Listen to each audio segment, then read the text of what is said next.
Yeah, I mean, we're almost getting theological here. I mean, this is almost kind of a debate between the ancient Greeks and the Romans. But I mean, you said to disassociate our minds from the physical, material reality of our bodies. It's intended to, yes, persuade Americans to disassociate our minds with the material reality of biological sex.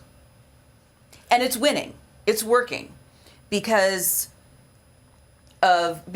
children are being taught this. This gender identity is being taught throughout schools at all levels, starting in kindergarten. I've read a curriculum that says that you can be a boy or a girl depending on what you want. And most adults today know that only women can get pregnant. But young people who are being taught this stuff in schools and presented with it by the media and by lawmakers and people they ought to be able to look up to, I really worry about where this is going.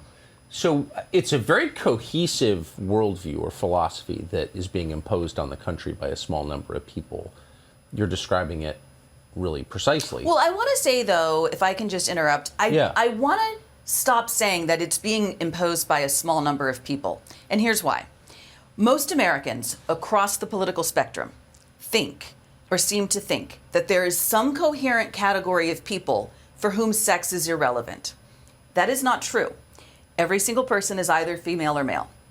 But we still have this idea, and there's an industry that's behind this, and it's been remarkably effective at persuading Americans across the political spectrum that there's some category of people for whom sex is irrelevant, and that category of people are called transgender.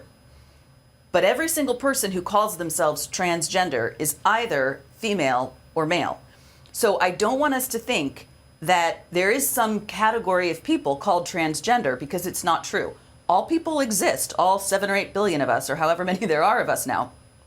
But the idea that there is a civil rights movement for a small number of people is not what's going on here.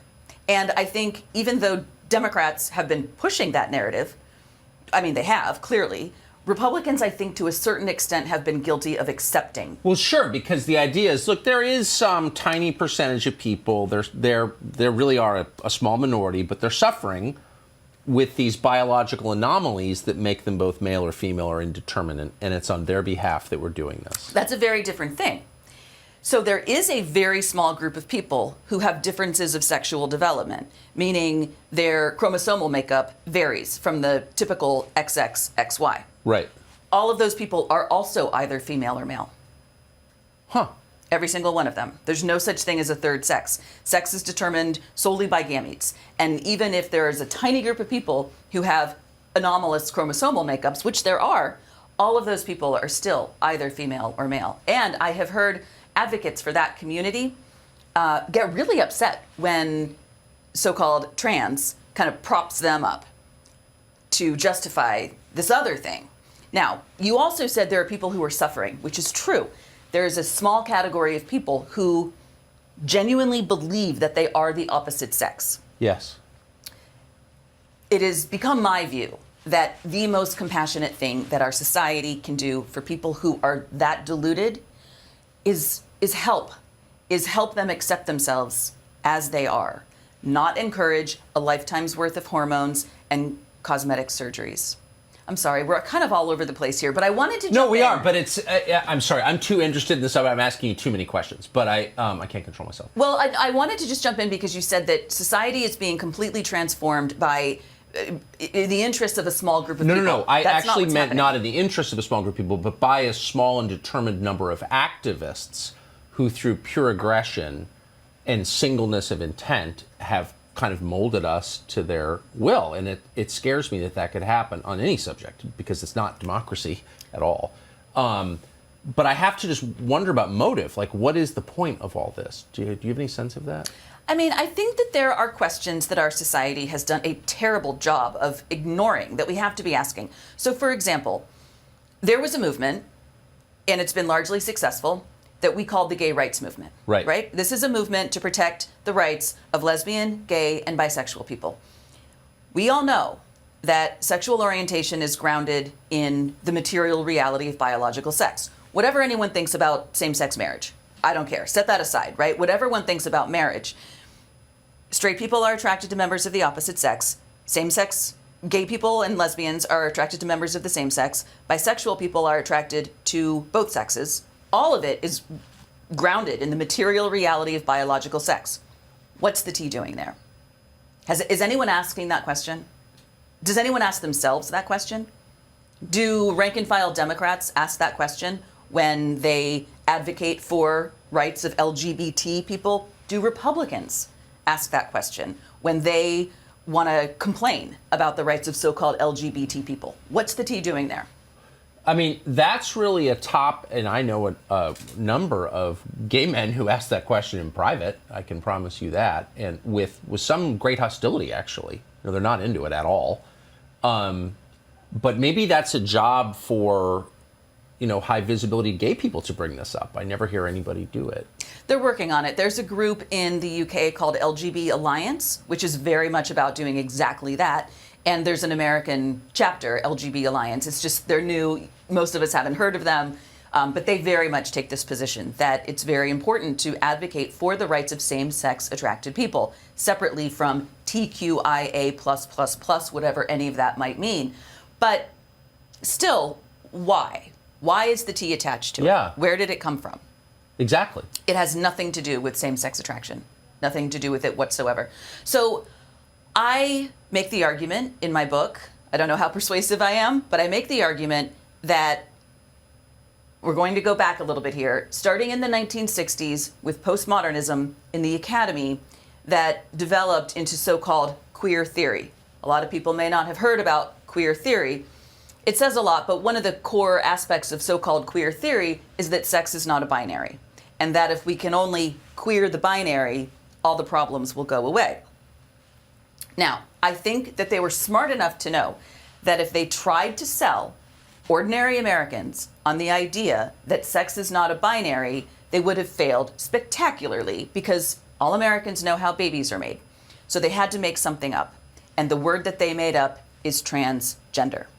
And they have done a remarkable job of persuading Americans across the political spectrum that there is some group of people called transgender. It sounds a lot nicer than we're just going to tell you all that biological sex isn't real.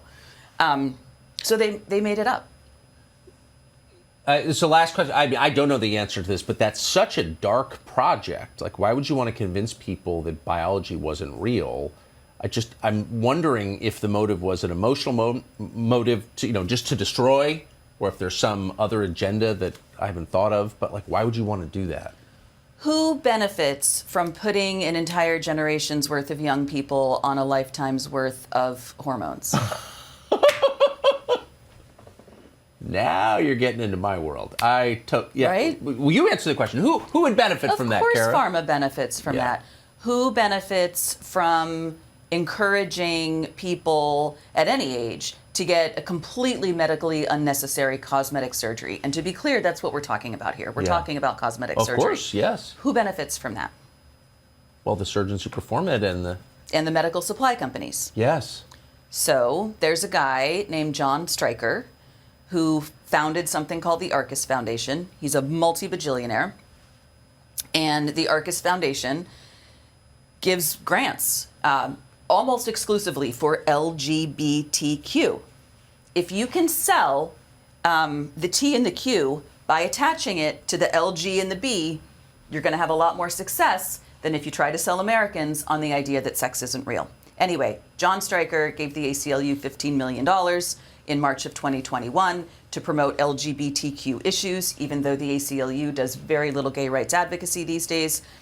John Stryker's foundation, the Arcus Foundation, gives billions of dollars to promote LGBTQ. And John Stryker is heir to a massive medical supply company. And that changed the orientation, so to speak, of the ACLU pretty dramatically. I mean, the ACLU, which a lot of us on the right, I've always been on the right, and I've always admired the ACLU for its relentless defense of the First Amendment and to help define what that means in this country in 1967. famously in the Brandenburg decision, watched with like total horror as they've come out in favor of censorship. And it does seem to be tied directly to their advocacy on this issue. Yeah, absolutely. So again, we need to keep coming back to these questions. Who benefits from the addition of the T and the Q and whatever other letters onto what is a really legitimate movement for gay rights?